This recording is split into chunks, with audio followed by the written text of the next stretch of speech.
안녕하세요. 최상욱의 부동산 심부름센터 센터장 최상욱입니다. 오늘은 2023년 부동산 실거래가가 1월 중순 기준으로 총 정리가 됐습니다. 그래서 일주일도 안 된 좀 따끈따끈한 자료인데 작년도 실거래를 또 총 정리한 그런 사이트를 본 적이 없어서 그냥 제가 정리했고요. 그래서 1년간 주택 시세 변화와 그리고 어떤 시사점이 있는지 간단하게 말씀드리겠습니다.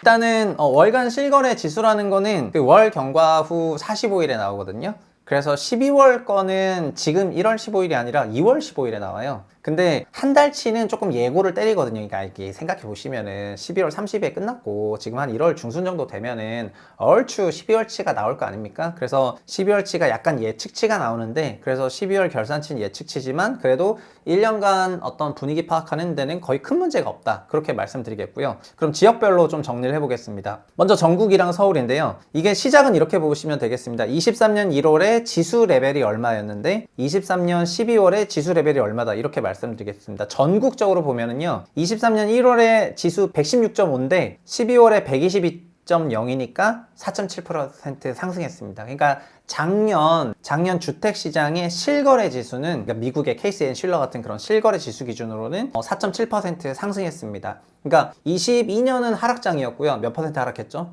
22년에는 거의 평균으로 18% 하락했고 지역마다 22에서 25% 빠졌어요. 그러니까 22년에 진짜 엄청난 하락이 있었고 작년엔 바닥에서 이렇게 한 5% 정도 올랐습니다. 그러다 보니까 고점비로 86% 정도 되는 거죠. 여전히 최고점 기준으로는 14% 빠져있는 그런 상황이고요. 서울은 1월 143에서 12월 155로 8.6% 올랐습니다. 그러니까 서울은 작년에 좀 큰 폭으로 올랐죠. 어떻게 보면은 전국 상승률을 다 캐리한 게 서울인데요. 서울 역시도 그럼에도 불구하고 고점비 86%예요. 그러니까 서울은 22년의 하락률이 서울도 22% 빠졌거든요. 그래서 8%대 올랐지만 여전히 이제 86 정도 됐고 그러다 보니까 고점비 마이너스 14%고 생긴 건 이렇게 생겼습니다. 잘 보시겠죠? 요 보시면은 23년 1월 기준으로 1월부터 이제 쫙 그 반등하다가 10월부터 이렇게 꺾여서 이렇게 내려갔거든요. 그래서 요게 8% 올라간 겁니다. 사실은 10% 넘게 올랐다가 10월, 11월, 12월 빠지면서 이렇게 내려간 거거든요.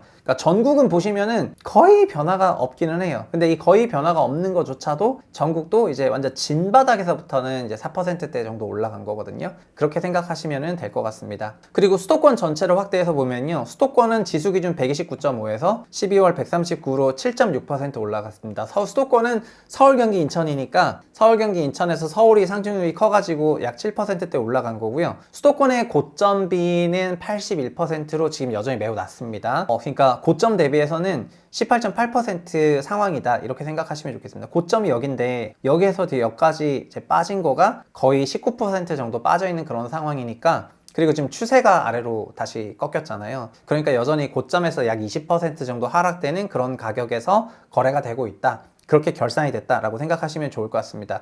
그럼 지방으로 가보면은요. 지방이 아니라 광역시로 가겠습니다. 부산의 경우에서는 1월 103.8에서 12월 105.4로 1.5% 올랐습니다. 고점비는 84.6인데 마이너스 15% 정도 됩니다. 대구는 101.3에서 102.2로 와 대구는 0.9%. 그러니까 부산 대구는 작년에 그러니까 둘 다 거의 사실상 거의 보합이었습니다. 실거래 지수 기준으로. 근데 여기도 살짝 오르다 다시 꺾였거든요. 그래서 상승이 없었냐? 그건 아니에요. 약간 오르다가 다시 꺾였어요. 그래서 그냥 결말 가격은 비슷했던 거예요. 그래서 대구는 근데 고점비가 더 심각한데 고점비 77%로 마이너스 22.9%입니다. 여기 보시면은 아시겠지만 대구의 경우에는 진짜 고점이 높았다가 낙폭이 이만했거든요. 이게 지수 레벨이 결국 실제 실거래 가격 그 레벨이라고 생각하면 좋겠는데 대구가 실거래가 더 비쌌다는 거나 마찬가지입니다. 그러니까 사실은 이게 지수니까 상승률이지만 그러다가 낙폭은 훨씬 컸고 부산도 이렇게 한참 낙폭했는데 둘 다 이렇게 비슷하게 가고 있다 이렇게 보시면 될 것 같습니다. 그러니까 부산 대구로 대표되는 지방 대규모 광역시가 1년간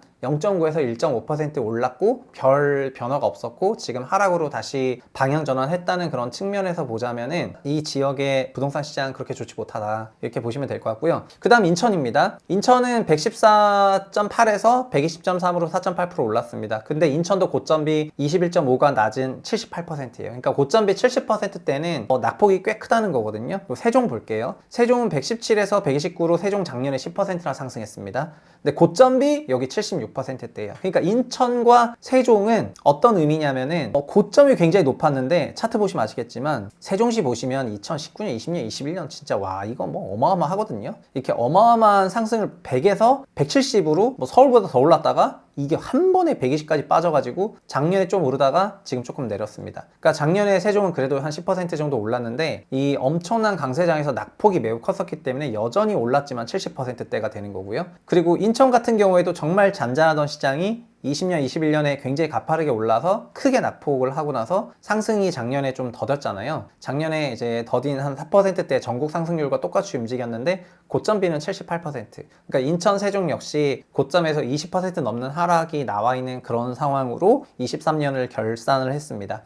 그리고 이제 광주광역시 보면요. 광주는 23년 기준으로 0.6% 하락했습니다. 그러니까 광주광역시가 유일하게 모든 광역시 중에서 주택 매매가가 하락한 광역시가 될 거고요. 고점비는 사실 여기 광주는 거의 올랐던 게 없었던 지역 중에 하나여가지고 88% 정도 됩니다. 12% 빠져 있는 상태고요. 그리고 울산은 지수가 100이 안 돼요. 잘 들어보세요. 지수가 100이 안 돼요. 이게 95.7에서 98.6으로 3% 올라갔고 고점비는 89.9 되겠습니다. 그래서 고점비는 10% 낮은 거예요. 울산 보시면 아시겠지만 울산도 2010년대 중반에는 상당히 견조하게 올라갔다가 먼저 하락세했고 코로나 때 잠깐 올라갔다가 다시 내려서 지금 지수 레벨로 보면은 17년 가격보다도 지금 더 밑에 있거든요. 그러니까 이제 이런 게 어떤 시사점이 있는지 말씀드리겠고요. 광주는 그래도 꾸준히 상승했죠. 꾸준히 상승했고 코로나 기간에 있었던 그 과상승은 다 반납을 했는데 추세선상으로는 이렇게 상승해서 올라가고 있다고 생각하시면 좋겠습니다. 그래서 수도권과 비수도권을 다시 그려보면은 이 수도권은 이렇게 생겨먹었는데 코로나 2년 동안 특수한 그런 자산 버블이 있었고 그걸 부동산 시장에서 반영을 했다가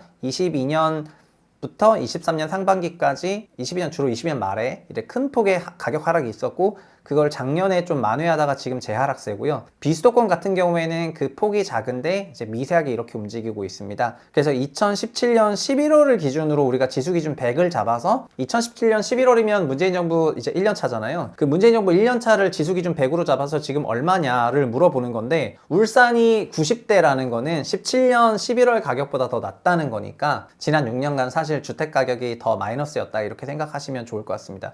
그럼 정리를 해보면은 작년 10월부터 부동산 시장이 지금 재하락을 하고 있습니다. 지수는 17년 11월이 100이고 100을 넘는 지역은 일단 전국 레벨로 보면은 전국이 작년 말 기준으로 122라는 거는 약 6년 동안 우리나라 전체 주택 부동산 가격은 6년 누적으로 22% 정도 상승을 한 겁니다. 이거는 명목으로 그냥 단순히 나누게 되면은 한 3.7% 이 정도 그냥 연간 이렇게 상승한 겁니다. 물론 나중에 복리로 환산해 되니까 실제 수익률은 달라지겠지만 평균 수익률은 3%대라는 거고요. 서울의 경우에는 지금 180대까지 갔다가 150으로 왔으니까 서울은 6년간 약 56% 상승을 한 거고 이거는 꽤 괜찮은 그런 자산처럼 보입니다. 근데 서울을 제외한 나머지 지역이 다 그러냐? 또 그거는 당연히 아니겠죠. 그리고 서울도 180대까지 갔다가 184 갔다가 지금 155 온 거잖아요.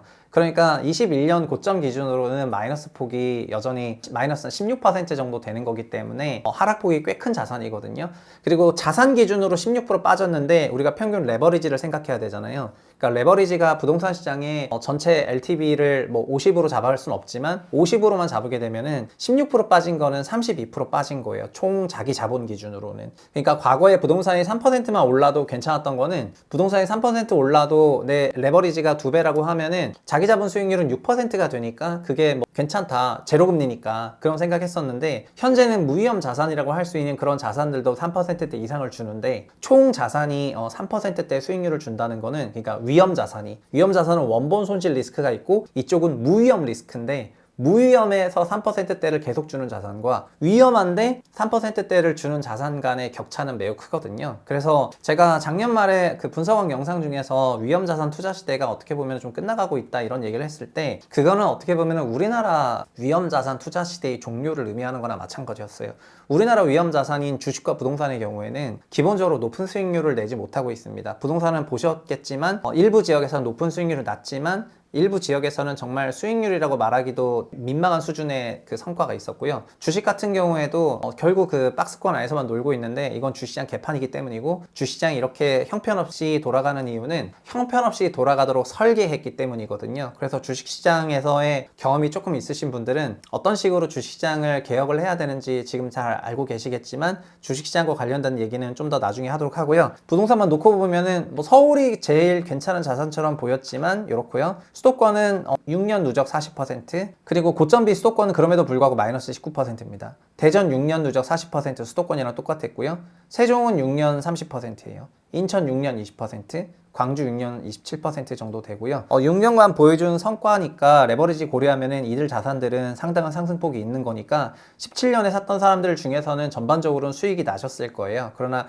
20년, 21년부터 사셨던 분들 같은 경우에는 지금 수익률보다는 오히려 마이너스 폭이 훨씬 더 크다, 이렇게 말씀드리겠고요. 근데 부산, 대구, 울산으로 가면 또 완전 달라지는 게, 부산은 실거래가 지금 105라는 거거든요. 그건 2017년 가격이라는 거예요.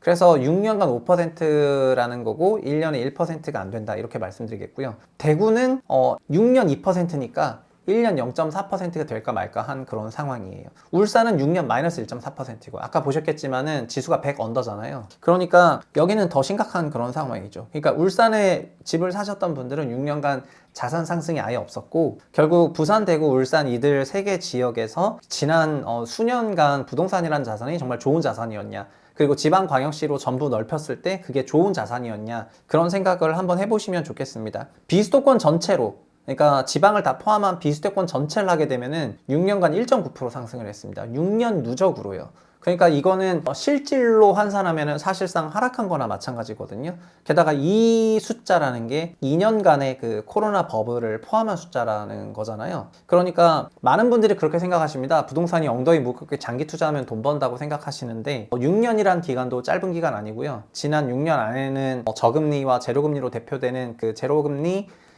그 피크 기간이 있었고, 그 2년간에 엄청난 자산 상승이 있었는데도 이 정도 숫자예요.